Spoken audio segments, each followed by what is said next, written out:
Hi, I'm Timothy Hogan, Grandmaster of the Templars, and we have a special video today.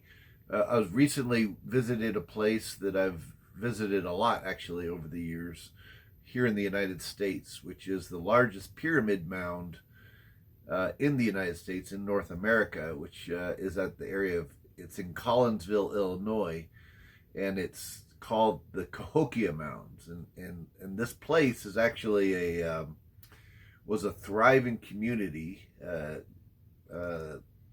going back 1,000 years with uh, all kinds of different pyramid mounds and Woodhenges and other things like that, which we'll actually take a look at here in a few minutes on this video. But this site, just for a historical record from a Templar standpoint, when the Templars came to North America uh, in the 1200s, long before Columbus, uh, they actually spent considerable time mapping all of North America. And of course, Cahokia Mounds, the area of Cahokia was one of the main areas that they went to because it was a central hub for the indigenous people of the Mississippi River Valley. And so they had established relations. One of the things that's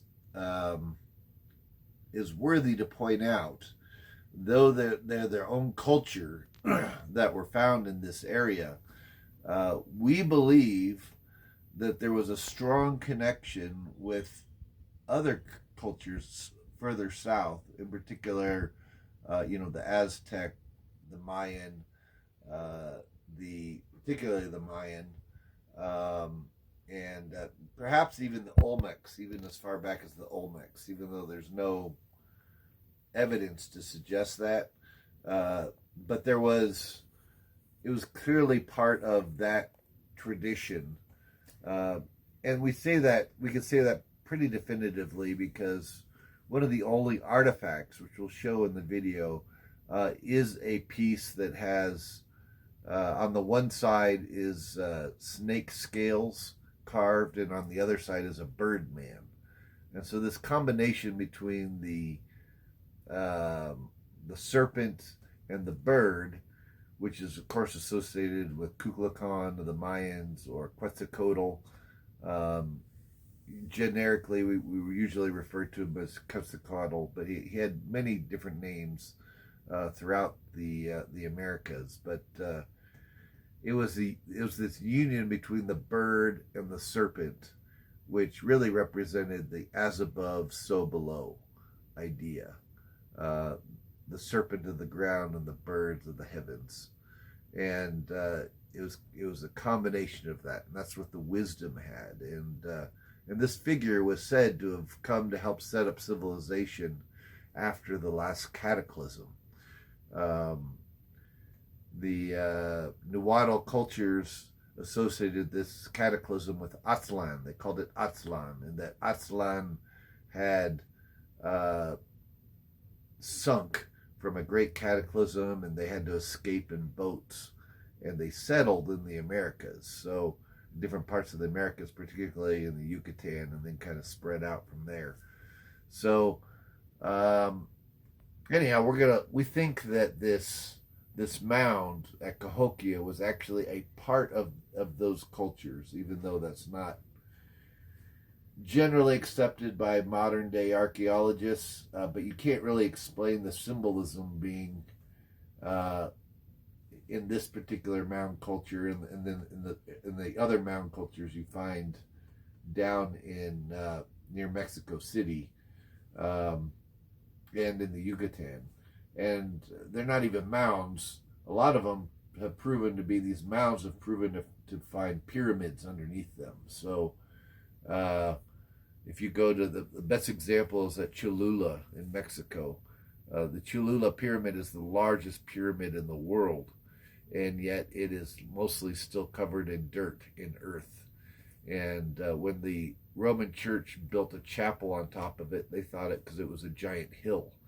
And it's only been within the last century that they realized there was a pyramid under it. So we wouldn't be surprised if Cahokia Mound may have a pyramid under it as well. I mean, it is a pyramid, but it's the common explanation right now is that it's just a pyramid of dirt. But there are other things in the area, including the Woodhenge, which we'll talk about. And this is the last thing I want to talk about, what a Woodhenge is. Of course, everyone's heard of Stonehenge. And it's called Stonehenge because the stones, are the obvious stones that are stacked at it. The henge is actually the ditch around it. And the reason why they would have this ditch is they'd fill it up with water, and then at night the stars would reflect on the water, and you could see how the stones were aligned with the stars. Well, the same thing was the case with Woodhenge, except for instead of stones, it was large poles that were all set up in a circle. And same thing, if you had a ditch around it, you'd fill that up with water, and it would reflect the stars, and then you could see where things were aligned. So just like at Stonehenge, here at Cahokia Mounds, there's actually Woodhenge, and we'll take a look at that. All right, so come with me, and we'll show you the site.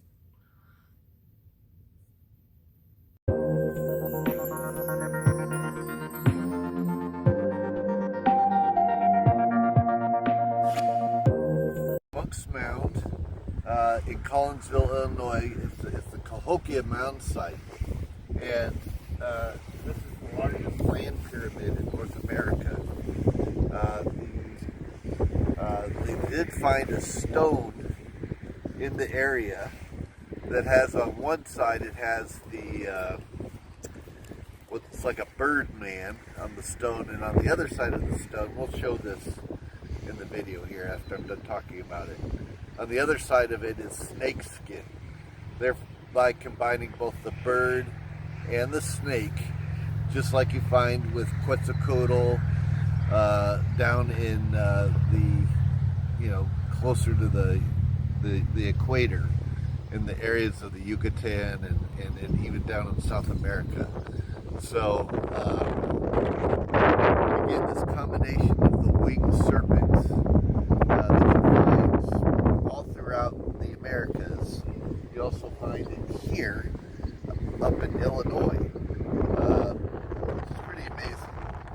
Of course, the symbolism of the combination of the bird and the serpent you find not only here in North America, but you find that over the Egyptian doorways in Egypt as well, the flying serpent.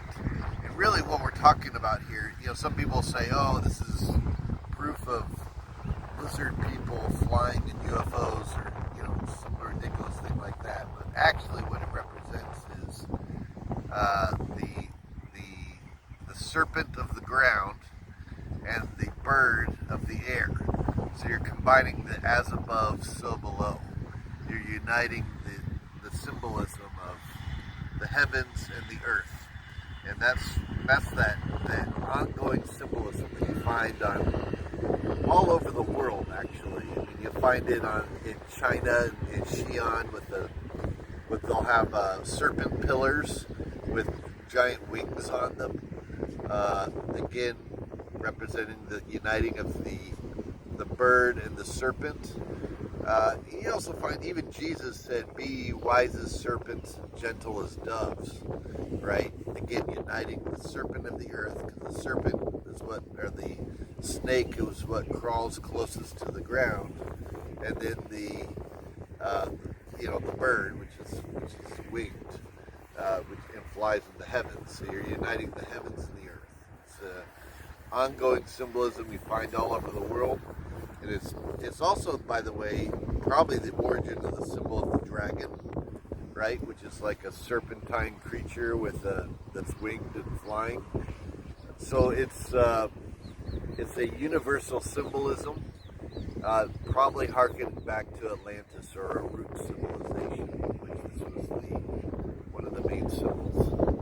But the fact that you find it here at the largest land pyramid in the world, or in North America, is significant.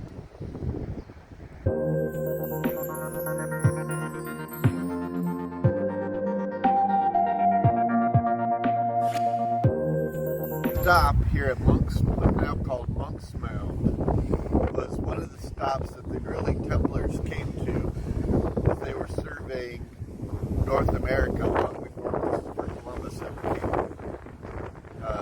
We're talking clear back in the 1100s and 1200s. Later on, later Templars like Lewis and Clark actually came here as well. This was one of the main stops that they came to as they were making their way across the Louisiana Purchase. So it's played a critical role in Templar history, both in ancient or earlier history, when the order first came here, and then in later history as well. Right here, we're standing in the middle part, like halfway up the mound. So we still got to go up to the top, but it at least gives you a sense of it. The other mounds to this mound.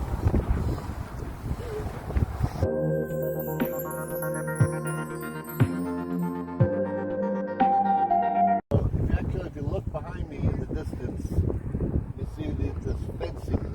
There used to be this ancient fencing all around the complex, and it's just like a wall that walled in the mound itself. And but they've re-erected parts of it. As you can see here in the distance.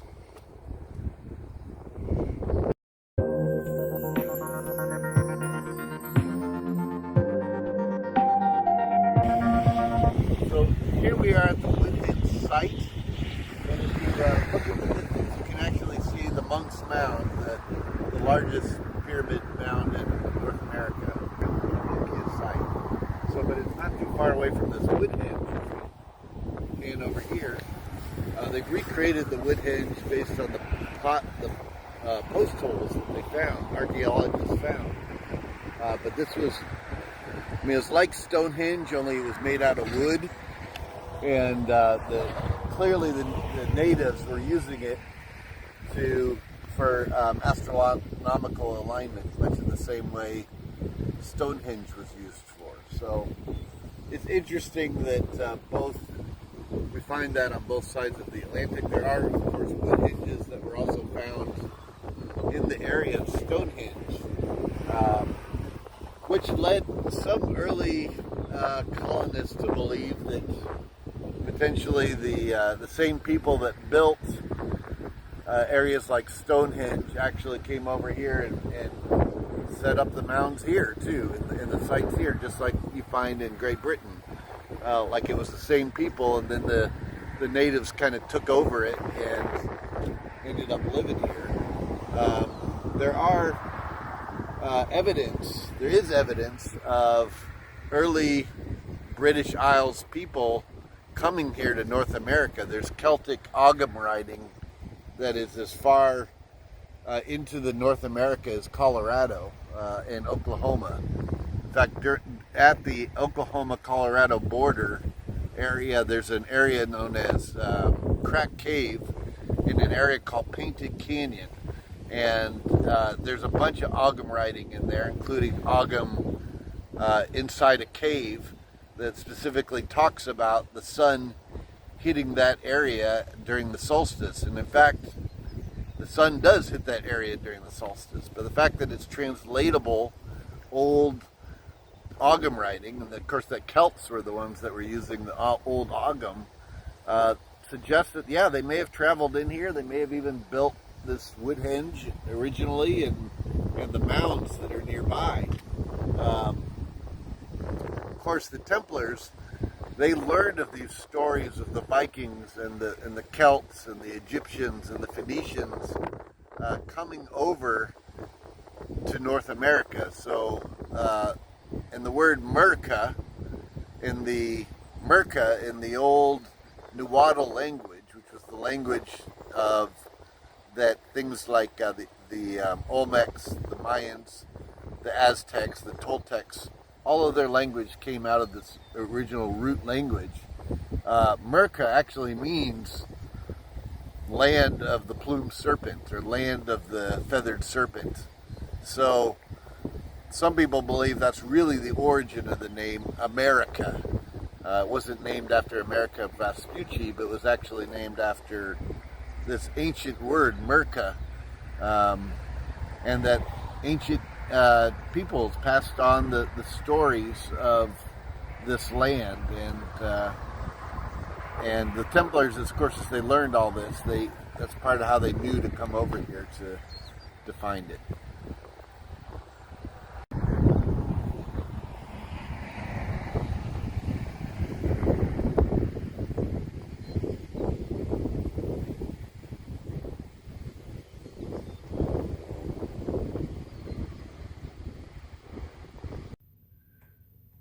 I hope you enjoyed this look at the Cahokia Mounds. I would encourage you, if you're interested in seeing things in person, we do have a trip coming up, in particular into the Yucatan.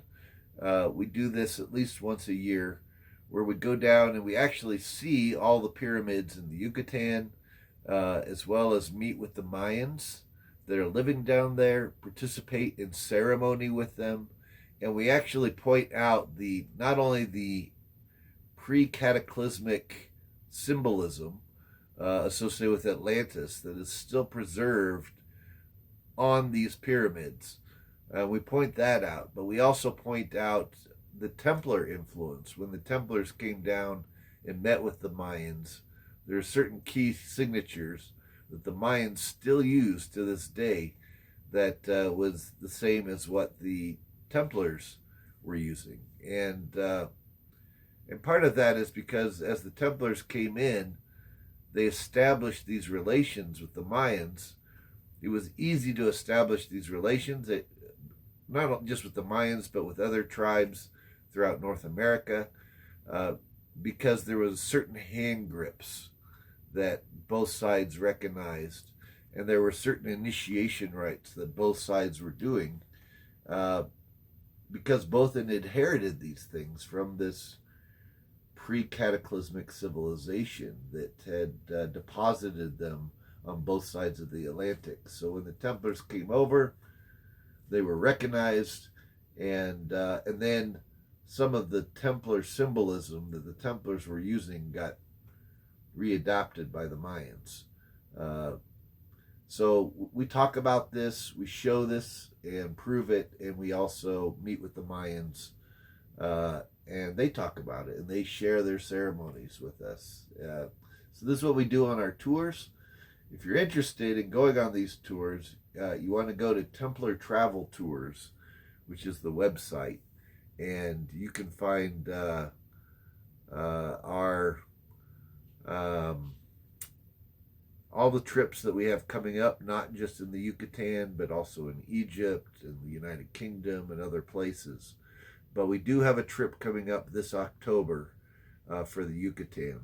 And it's late October. We'll be there during El Dia de los Muertos, the Day of the Dead. It's an all-inclusive trip. We stay in a palace, so all your food and drinks are included. It's great. There's entertainment at night. There's shopping nearby. There's other places that we go to. But then there's also, during the day, we go on these excursions out to these different pyramids and temples and meeting with these Mayan tribes. It's a great deal, so check it out.